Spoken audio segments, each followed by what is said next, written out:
Sir, अनुराग भदौरिया कह रहे हैं बटेंगे तो कटेंगे दरअसल देश को बांटने का फॉर्मूला है, जोड़ने का नहीं। आप जरा एक बार बताइए कि बटेंगे तो कटेंगे क्या मैसेज देता है और क्यों जरूरी है? अच्छा मैसेज है लेकिन देर से दिया गया है, पहले देना चाहिए था। इस देश में सच बोलने वालों को लोग हेट मॉन्गर कहने लगे हैं और झूठ बोलने वाले लोग जो हैं वो इंटेलेक्चुअल कहलाने लगे हैं।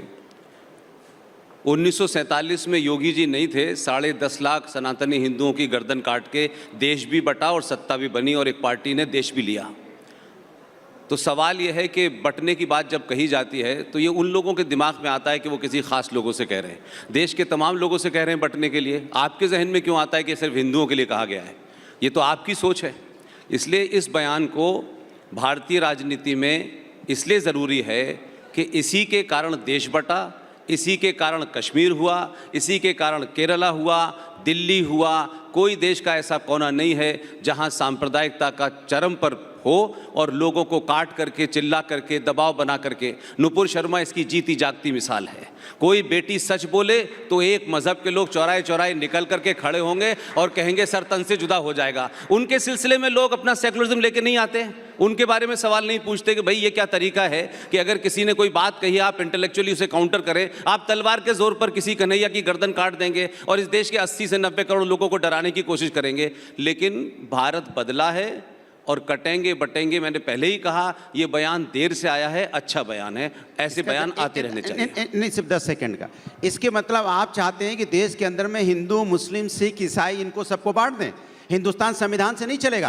हिंदुस्तान किससे चलना चाहता है? सुन लीजिए, आपकी बात का जवाब देते हैं। हमने कहा धर्म के नाम पे, आपके मन में चोर था। मैंने कहा धर्म के नाम पे राजनीति नहीं होनी चाहिए। राजनीति में धर्म की बात होनी चाहिए। आप हिंदू मुस्लिम क्यों करने लगे? मैं बता रहा हूं, इसके मतलब आपके मन में चोर है। आप नहीं सुनिए, आप 1947 की बात करते तो 1942 में आप कहां थे? जब देश आजादी का आंदोलन हो रहा था तब आप कहां थे? आपने पार्टिसिपेशन क्यों नहीं किया? बताइए आप। तब नहीं बताएंगे, आप तब नहीं बताएंगे क्योंकि आपको राजनीति सूट करती है। आप समाज के अंदर में नफरत की राजनीति करते हैं, नफरत की राजनीति करके आप सत्ता पाना चाहते हैं। यही आपका मकसद है। आपका मकसद जोड़ने का नहीं है, तोड़ने का मकसद है आपका। और ये आप नहीं समझ रहे हैं आप समाज के अंदर क्या बोके जा रहे हैं। आपकी हमारी भदौरिया जी, आप समाज को क्या देके जा रहे हैं? भदौरिया जी सुनिए, 10 सेकंड पुष्पे जी, फिर मैं दूसरे एक बात मुझे, टीवी डिबेट के लिए काफी हैं भदौरिया साहब। नहीं, आपने आप यहां नफरत की बात बोले तो मैंने आपको टोका। मैंने आपको नहीं, आप एक बार विकास का नाम नहीं ले पाए, एक बार बेरोजगारी का नाम नहीं ले पाए। हिंदू, मुस्लिम, सिख, ईसाई सब बेरोजगार हैं या नहीं? अरे आप करें ना इस काम के लिए, मैं तो नहीं पॉलिटिक्स में हूं भाई। फिर इस्लाम में आ गए, फिर आप? मैंने इस्लाम का नाम ही नहीं लिया। तो फिर क्या कह रहे हैं आप ही को लग रहा है ना इस्लाम में तो नाम नहीं लिया।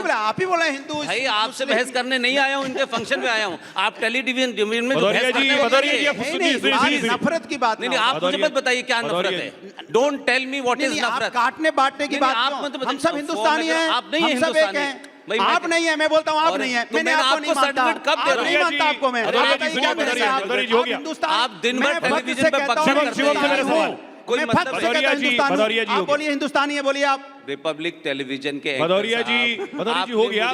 दूसरों को भी सुनिए, बस यही टॉलरेंस है कि आप दूसरों को सुनने को तैयार नहीं। मैं सुन रहा हूँ, नहीं सुन पा रहे हूँ, मैं फख्र से कहता हूँ। बहुत हिंदुस्तानी है, ठीक है, लेकिन भाई मैं टेलीविजन डिबेट करने नहीं आया हूँ। जी बोलिए। आप अपनी बात रखिए, मैं अपनी बात रख रहा हूँ। देखो डिबेट करने नहीं आया हूँ जो आप करते हैं दिन भर टेलीविजन पे। जो आप बांटते हैं दिन भर उसके वो नहीं चलेगा। समाज तो रोकिए ना जाके, आप काउंटर करिए पब्लिक में जाके, टेलीविजन पे क्या पकड़ रहे हैं? शिवम मेरा सवाल आपसे, बटेंगे तो कटेंगे क्या ये देश को बांटने का फॉर्मूला है?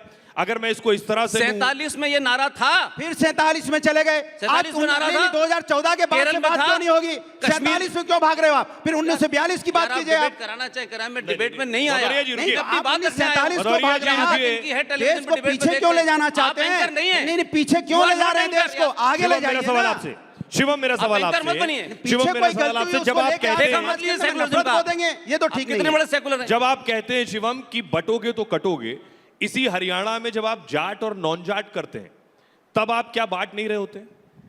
देखिए पुष्पेन जी, ये आपके लिए है कि सारी खुदाई एक तरफ और सिर्फ मुसलमानों के लिए लड़ता सफाई एक तरफ। मुसलमान आ गया, आप इनसे कितना भी हम कहते हैं, आप प्लीज ये बीच में नहीं है, हर जगह ठीक नहीं रहती। मतलब शांति से बात कर लेंगे, रुको जरा।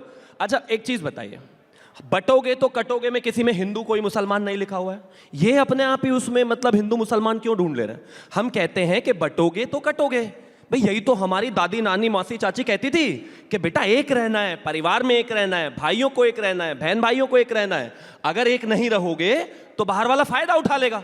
इसी बात को हम कह देते हैं तो पता नहीं समाजवादी वालों को इतनी दिक्कत क्यों हो जाती है। अब आपका जाट और नॉन जाट पर आता हूं। मैं मानता हूं कि भारतीय जनता पार्टी को हरियाणा में 36 बिरादरियों ने वोट दिया है। हर जगह जिस जाट बेल्ट डोमिनेटेड जिसको कहा जाता था, वहां भी 17 में से 9 सीटें भारतीय जनता पार्टी को मिली है। तो हम तो जाट नॉन जाट कर नहीं रहे, हम तो अगड़ा पिछड़ा कर नहीं रहे। ये पीडीए वाले जिनके मतलब पीडीए के पूरे फॉर्म में भी अगड़ा नहीं है, वो यहां कहते हैं कि हम बांट रहे हैं। हम बांट नहीं रहे हैं जी, बहुत साफ है। अगर आदरणीय प्रधानमंत्री जी ने कहा है कि अगर बटोगे तो सत्ता की मलाई कोई और खाएगा, बिल्कुल ठीक है। बटोगे तो कटोगे, बिल्कुल ठीक है। और ऐसा ही होना चाहिए। एक समाज को, एक परिवार को, एक घर को, एक देश को बंटने की आवश्यकता नहीं है। लेकिन हैं कुछ लोग जिनकी विचारों की पार्टियां, पॉलिटिकल पार्टियां ये जाति के नाम पर बनी हुई हैं। अब वो इसके अलावा और कर भी क्या सकते हैं। कंचना जी। जी शायद शिवम त्यागी जी योगी जी को अपना नेता मानते हैं, गिरिराज सिंह जी को अपना नेता नहीं मानते हैं। क्योंकि गिरिराज सिंह ने साफ साफ आज कहा है, आज उनकी यात्रा निकल रही है, हिंदू सम्मेलन, हिंदू मिलन, कुछ यात्रा निकल रही है, हिंदू जगाओ यात्रा निकल रही है।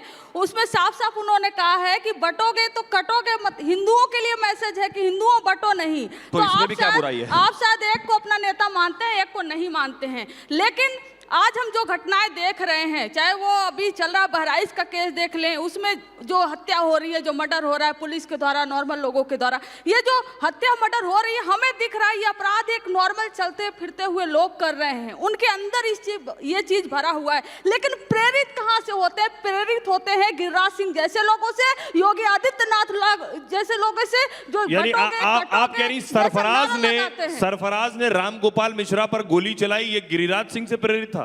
देखिए मैं नहीं गलत है। मैं कह रही हूँ मर्डर, इसलिए मैंने बोला कि मर्डर था वो, और किसी भी तरह मर्डर कौन वाला? आप तो एनकाउंटर को भी मर्डर कहते हैं।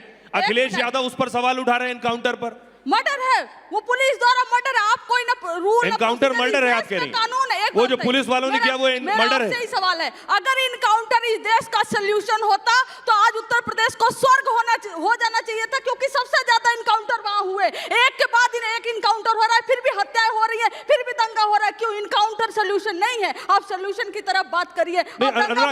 सवाल फिर आपसे है, सवाल आपसे कि आपकी पार्टी का कोई सदस्य रामगोपाल मिश्रा के घर नहीं गया। अखिलेश यादव ने रामगोपाल मिश्रा की मौत पर कुछ नहीं कहा, लेकिन सरफराज के एनकाउंटर पर जब अखिलेश यादव सवाल उठाते हैं तो बीजेपी सवाल पूछती है कि आपको एक तरफा दर्द क्यों होता है। इस पे बीजेपी के सवाल का क्या जवाब देंगे? देखिए कमाल की बात है, समाज के अंदर में क्या माहौल चल रहा है। एक सरकार उत्तर प्रदेश में भारतीय जनता पार्टी की है। जब भारतीय जनता पार्टी की सरकार है तो पुलिस क्या कर रही थी, एलयू क्या कर रहा था, एलआईयू डिपार्टमेंट क्या कर रहा था, इंटेलिजेंस डिपार्टमेंट क्या कर रहा था, पुलिस प्रशासन क्या कर रहा था।